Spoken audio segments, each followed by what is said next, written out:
Hello, everybody, and welcome back to Behind the Brilliance. I'm Ashtyn. I'm Danielle. And today we have a special guest, Hillary. She is actually a lash artist here at Garnet Lash. She specializes in lash lifts and brows and hair removal, soon to be permanent makeup. And today she's getting a lash lift with Ashtyn. So we thought we'd talk about lash lifts today with two pros, and we'll do it while we're doing a lash lift. So you can enjoy watching the process as well as learning some tips and tricks, do's and don'ts, and just some industry talk. So let's get set up for the appointment. You said something along the lines of your lashes don't have something or enough for a certain curl. I mean, to be honest with you, what I was referencing to is just the body of the lash. And one of the things that I find with somebody that has a shorter lash length is there's just really not enough body on that lash to give it more of a curled shape versus more of a straight kind of bend in the lash to lift it up. So I typically will lean like towards a hybrid or a flat shield for somebody that has a shorter length versus more of like a round or a more beveled shield. I specialize in extensions. I learned lash lifts a couple years ago, but I don't do them. So this is a little learning for me too. These two do lash lifts all the time. So we're gonna learn a little bit about lash lifts. What do you think is the biggest mistake that lash artists make that might ruin the way that it lasts, I should say? We actually had a brilliant customer reach out recently wondering about the length of her lifts lasting. And I feel like there's so many factors that can go into a lift going correctly. And I mean, one of the things that I think people get like the most confused about when it comes to like retention is that sometimes it has really nothing to do with like the process of us or like the composition of the chemicals or anything like that. Sometimes it truly just has to do with like where your lash is on the growth cycle. Interesting. Because I mean, if you're almost gonna be, at that shedding stage and you get your lash lift done, I mean, you're gonna lose a lot of those lifted lashes just because you're almost at that point anyways. So sometimes that can make it feel like your lash lift is not lasting as long, which can be like really I don't know. I feel like that's a harder one for people to almost like recognize. Right. Is there even a way to recognize that? Not really, because it's one of those things where you have to, you can't really tell. Yeah, I would feel like, people's hair cycles and shedding cycles vary not only by their genetics, their nutrition, their lifestyle, but also 100%. By the seasons, right? Yeah. So like it would be almost impossible to be like, hey, these might not last that long, but so it's just kind of a trial and error kind of thing. Yeah. I mean, I guess with some of the people though that I've, been seeing for X amount of time, like there's been a few times where I'm like, hey, your lashes are like really long right now. Like that's great. Love that. But that kind of tells me that maybe we're getting close to like the shedding cycle. So like don't be surprised. Interesting. So maybe you've noticed a trend with their hairs. Yeah, because I have noticed as a lash artist too, sometimes it does seem like someone will have very few immature lashes, like they're all grown out. So that's an interesting point that you're making. Yeah, definitely. I mean, I think that's one of the ones that's like, it stands out the most to me. Okay. How do you know when someone's natural lashes are too damaged for a lift? Oh my gosh. Well, they just look so sad and like fried and like brittle. And that doesn't happen here. No. So sometimes I think we've had customers inquire to the salon, like, hey, I had my lash lift done somewhere else and I don't like them. Yep. But that's a problem, right? Yep. I mean, I had a girl recently, actually, within the last like maybe 4 or 5 months, come in and she had gotten her lashes done somewhere and they were so frazzled and fried. And it had been like over 2 months and they were still like really, really badly damaged. I was really unsure about it. I did not feel safe about it. Both agreed that she needed to just wait, lash condition, use growth stimulants and everything as well. And then it took her maybe another like 3 months of doing that at home before I felt comfortable doing that on her, doing a lash lift on her. So she even came in for her brows and we had her booked for a lash appointment. And I said, hey, we were going to wait one more time because I don't I don't feel comfortable doing it yet. Yeah. So It's that's not worth it. one of the downsides of lash lift is sometimes people will just have to wait it out versus a poorly done set of extensions. Sometimes we can remove them and kind of correct that. Yeah. Just one of the main differences there. Okay. Yeah, because like you can get a lash lift that doesn't maybe go like well, but it doesn't necessarily damage your lashes, and you can, you know, fix that. But once it's damaged lashes, you know, the integrity of the hairs and the health of them, it's like way more important in the long run than what aesthetically it's going to look like, you know, potentially, or trying to force something and having them break. Makes total sense. Yeah, we just have to kind of wait it out with the hair.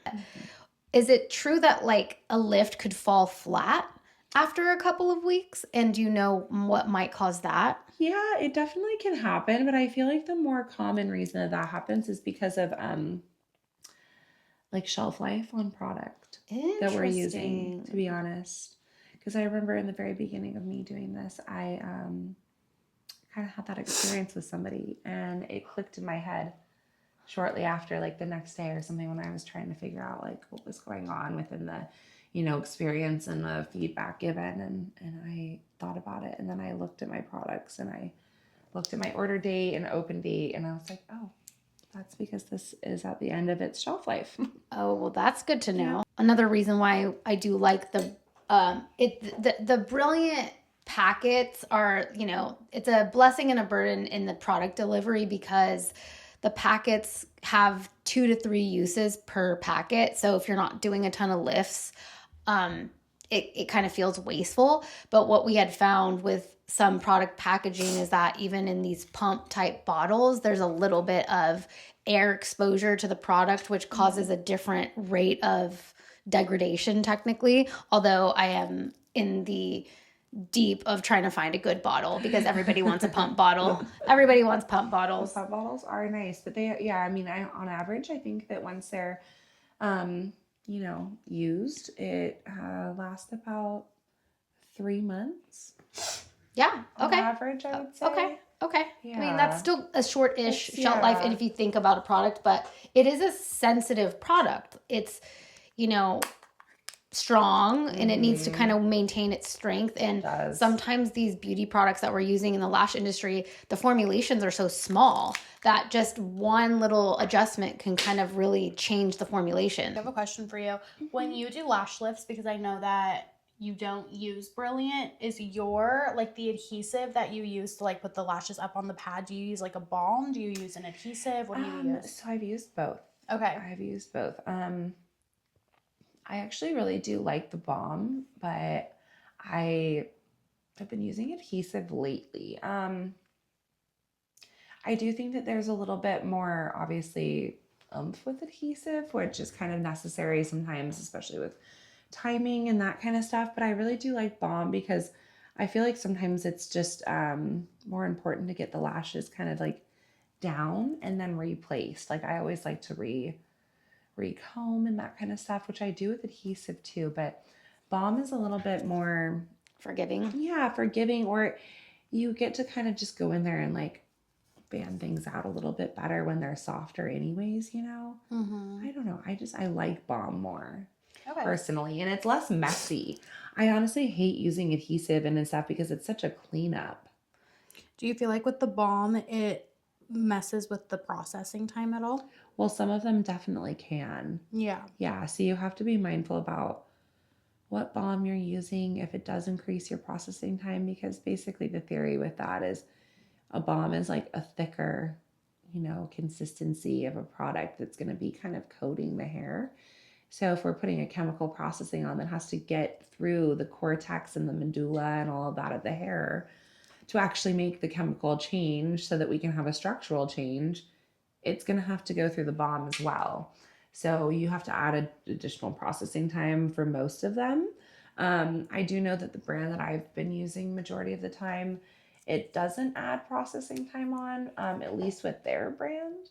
Okay, so you haven't noticed with the brand that you use any difference? It specifically says like you do not need to adjust your processing time with the one that I use, but they also have 2 balms. So there's one balm that they do have to add a 20% more time onto the processing. Okay. And then the other one that you don't have to do that. It says no additional processing time. So that's always one that I've used, and I've always really liked it. But it does make sense on why you would need to, add on some extra time. Totally. Because I mean, it's gotta work its way in there. It has to cook. So that's the only downfall with Balm. Is there anything that you see lash lift artists doing wrong that makes you cringe? Oh, I mean, I hate seeing people pull product from root to tip, but then again, some product lines require that. I just get so nervous for the tips of the hair. Yeah. Yeah. Yeah. If it's not necessary, it's almost like why would we process the most fragile part of the hair? It just doesn't make sense to me. Especially because if someone's getting repeated lash lifts, that part of the follicle has already been. Is follicle the right word? No, is follicles where the hair comes out of. Yeah, right? Follicles where the hair comes out of. That's part of the hair shaft. Yeah. You just think about over processing it, and I'm like, that's just like, Yeah. So especially because if somebody's consistently getting lash lifts, by the time you put the lash lifts on the base, by the time they come in for their next one, the base is now going to be the tip. Right. So that part's already been processed, worked on a lot. Yeah. Is there something someone could do if they over curled to kind of lessen that? Or yeah, you can go back in depending on the health of the hair, and you can use step 1 to like almost sandwich. Like with like lip gloss applicators or something like that, you can kind of sandwich the hair, Like relax and like it again. relax it and like straighten it back out without having to go through the whole process. And that'll kind of smooth out that over curl.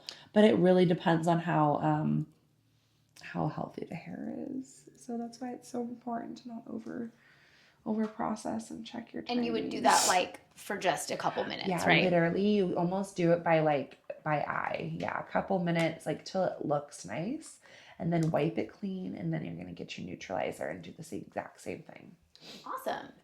What are your thoughts on Korean lash lifts? Because I mean, well, okay, so the application of it, I'm always like, that's genius. Like, I feel like that's so smart. Yeah. Then again, also Korean lash lift, they're like processing all the way through the tip on step 1. Because Right. they're pulling it down, and they're doing that. So like, right. I don't know. It's also a little weird because you're coming at it from the backside of the lashes.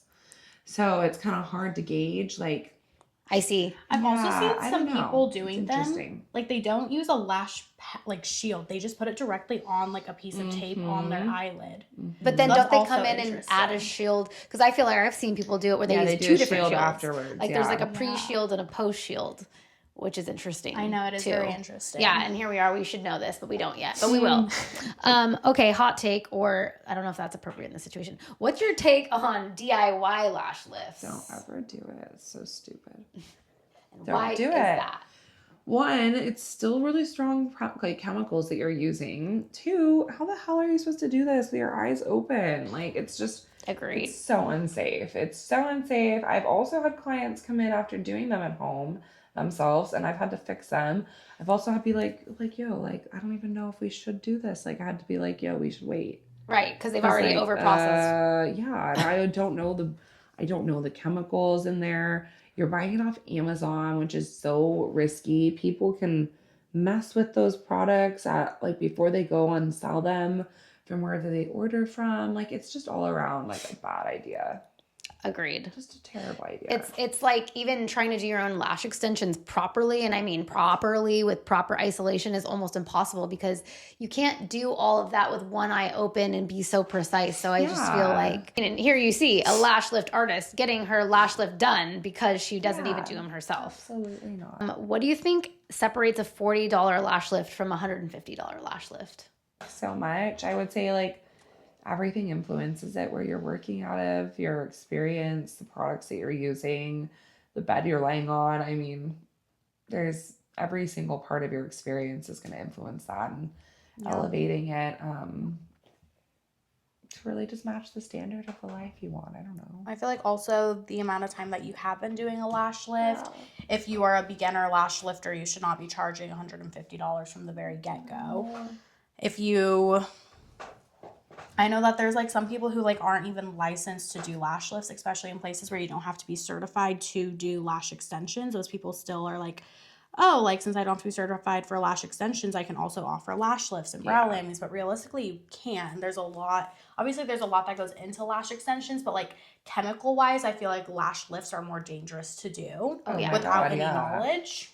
100%. Well, in California, they were, I think, banned from estheticians to do them for a while because of the chemical. Yeah, because people in the back when they were first doing them, they were literally using the same perm solution that they would use for hair on your head. And it's too strong. Yeah, and they were using rods with people's lashes. Wait, like perm rods? Like hair perm rods? The same concept as a perm rod. Yeah. Oh my God. Yeah, they were called lash perms. Yeah. Yeah. It's crazy. What would you say to someone in the beauty industry who isn't sure if they should take a lash lift training? I definitely wouldn't do it if you're not committed to like putting the hours in to be good at it. Because although it is a pretty simple process, like you do really have to be mindful and meticulous about it. And I'm going to say that from a professional, experienced lash artist who learned lash lifts myself because I didn't do enough. I don't feel confident and comfortable, so I don't even want to offer them. I think it's interesting. It could take weeks, months, years to be really good at doing lash extensions versus a lash lift, which you can learn in a day. You can learn it and you can start practicing it pretty quickly, but to be confident and good at it, you do need to put the work in and the practice and be very meticulous with your placement of product and whatnot, right? Yep. Yeah, you really do. You have to be, committed to putting the effort in for it. And also like Ashtyn was saying, knowing that you're going to charge less in the beginning and it's not something that you're going to hit the ground running with, at $150. What would you tell a client who, let's say a first-time client comes in and she wants a lash lift, but she doesn't know what she wants? Like how would you assess giving them a lift? Well, I would definitely set their expectations up properly. And one of the ones that stands out the most for some expectations is that people kind of think it's a replacement completely for wearing mascara. It's not. Mascara makes your lashes thicker. It coats your lashes. It makes them diameter-wise thicker. So if people are looking for that, I'm going to tell them you might be more looking for like a lash extension, to be honest. A fuller lash line. I try to make sure that they know it's going to lengthen their lashes in a sense with illusion. It's going to darken them, but it's never going to thicken them up. So if they're looking for that, they still might want to put some mascara on. I'm asking them what kind of like shape they're looking for, or like, are we looking for a natural lift? Are we looking for more extreme, more dramatic? And trying to gauge really where their expectation lies is kind of how I go about it. I feel like that also goes hands in hand with like lash extensions. If I'm doing a consultation and somebody's showing me like a super natural but like elongated, thick look, but it's not something that I'm like, I don't think that really looks like lash extensions, and they have like thick, long lashes, I'll be like, I think that you would do better with a lash lift rather than extensions. Like I really do just think it depends on what lashes they're coming in with and what expectations they have for that. And I think that's the hard thing too, is that you're trying to marry what their expectations are and also what their lashes are. Yeah. Right. You know what I mean? Like what your expectations are versus what you can actually achieve for what you're given with. Hillary, do you think that you have like a almost advantage doing lash lifts since you used to do hair and you used to deal with like chemically dyeing people's hair? Yeah. I mean, I think that it did give me like an upper hand in the sense because it gave me a little bit more of like a mind connection to, I think, the process of a lash lift and maybe what's like going on or why certain things happen. Yeah. And I also think it gives me an upper hand because I think one of the biggest things that I do is I really educate my guest about what's going on during the lash lift, like the chemical composition, how we're actually changing their hairs. And I feel like when you do that and you give people more insight, they have a lot more trust that's gained. There's a lot more just openness to, realistic expectations as well. understanding the growth cycle. I mean, it goes hand in hand with everything that I kind of have gone over. Yeah. Talking to people about it and educating people. What do you do if somebody has like really stubborn lashes and you can't get them to lay up on the pad? I'm going to get them down on that pad one way or another. Period. And I'm not going to worry about how straight they are. I'm just getting them down and then I'm processing them. So it almost kind of goes into like a Korean lash lift style where I'm just softening them. I'm worried about just getting them down and softened. Then I'm going to go through and I'm going to recomb.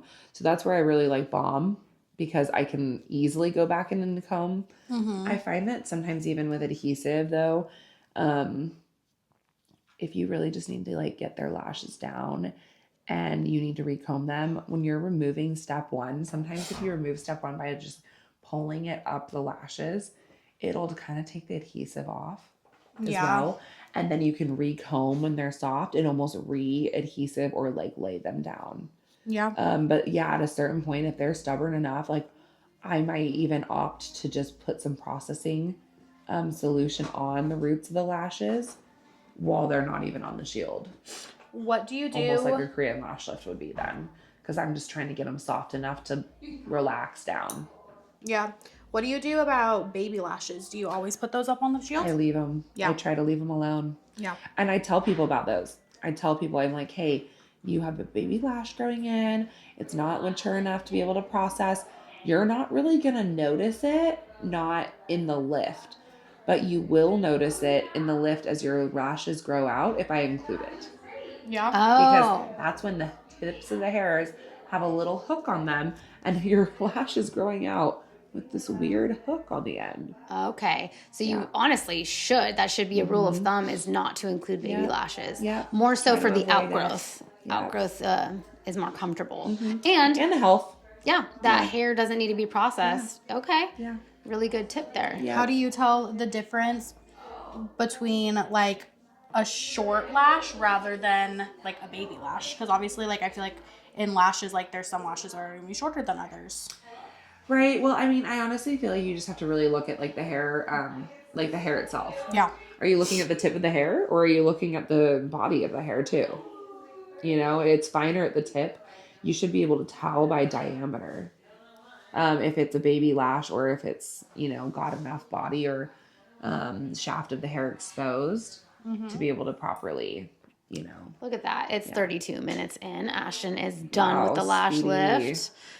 Another reason why we do love the Speedy product because there are a range of processing times for different products, and Brilliant Lash Pro is 5 to 8 minutes. 4 to 8. 4 to 8. And how many minutes did you spend on each step with Hillary today? I did like 6.5 on each side just because she does have like thinner lashes. Okay. If she had thicker lashes, I would probably do a little bit more, but I have absolutely never gone the full processing time. You've never done 8? Wow. Yeah. It stresses me out. More 4 to yeah. We never want to over process, under processing. Because like also with Brilliant products, they are so like remorseful in a sense that like if I felt like I needed to go back in and add a 1.5 minutes to both of her eyes, I could go do that and I wouldn't over process. All right. Let's have her Do maybe my eyes. open her eyes a little bit if she can because the camera. How's it feeling? Woo, good. Just blurry. A little blurry. Eyes, yeah. Adjust to the light. We're going to close this out. Hope you like this episode. If you want more dual purpose episodes, let us know in the comments and we'll see you in the next episode. Did I say episode like 5 times? Love you, bye. Bye.